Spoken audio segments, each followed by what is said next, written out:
I got two friends here from New York. Hey, you guys can say aloha. Aloha. Okay, big shaka. Okay, over there. Hey, you know what? Who's the fastest chef? The man in the pan. Okay, big shaka again to the man in the pan. Awesome. Hey, guess who I see shopping KTA? Lisa. Hey, so Lisa, who's your friends? My friend Audrey. Oh, Audrey. Hey, you know what, Lisa? Best looking girl in Hilo. But who's the fastest chef? Who's the You, fastest chef? the man in the pan. Oh yeah, big shaka, the man in the pan. Awesome. Welcome to the man in the pan. Right?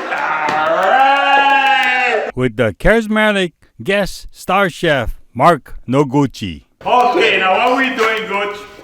Who, me?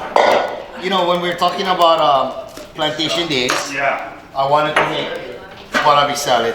Warabi salad. So, Wow. if you've never seen this is a warabi. It's a fiddlehead fern. Depending on what part of Hawaii, in the Hawaiians they call them either ho'io or Yeah. pohole. Filipinos they call them pako, and us Japanese we call them warabi. Or they in the mainland they call them fiddlehead. Yeah, but did you know that it's not a real fiddlehead? The fiddlehead ferns they grow in the States, on the continent, it's not the same thing. It's not as good. Huh? It's different. It's tougher. It's not as tender. Okay, so we're gonna blanch it.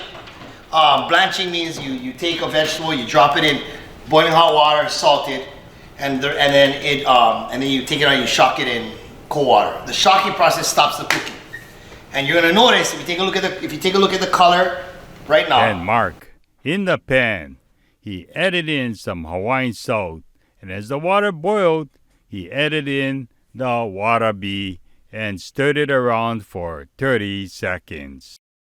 Okay, 30 seconds, yeah? About there. Okay, awesome.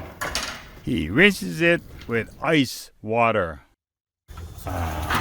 So the ice water, right? It's gonna stop the cooking process. And if you notice, it got brighter. Yeah, Let me see. it got brighter. Oh yeah, yeah. And so what happens is that when you throw it in ripping hot water, it causes all the cells to burst, and then all of like any oxygen or any impurities, it releases from the cells, and chlorophyll is able to shine through.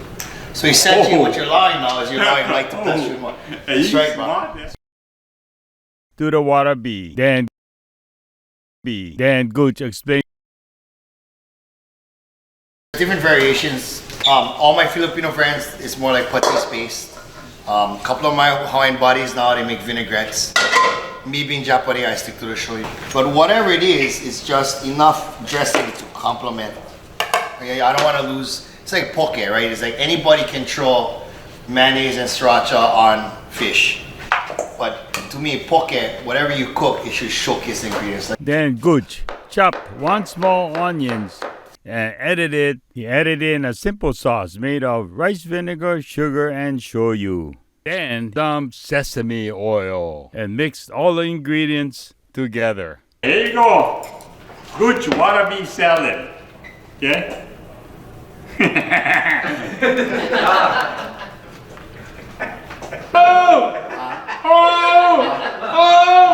Oh! Man, it's so on. Turn them around for you then, yeah. Come on, good. Come on, for the camera. Wow, good. It's okay. Okay, everyone. We see you next week on A Man in the Pen. Come on, big shaka, big Thanks, shaka. Nilo. Yeah.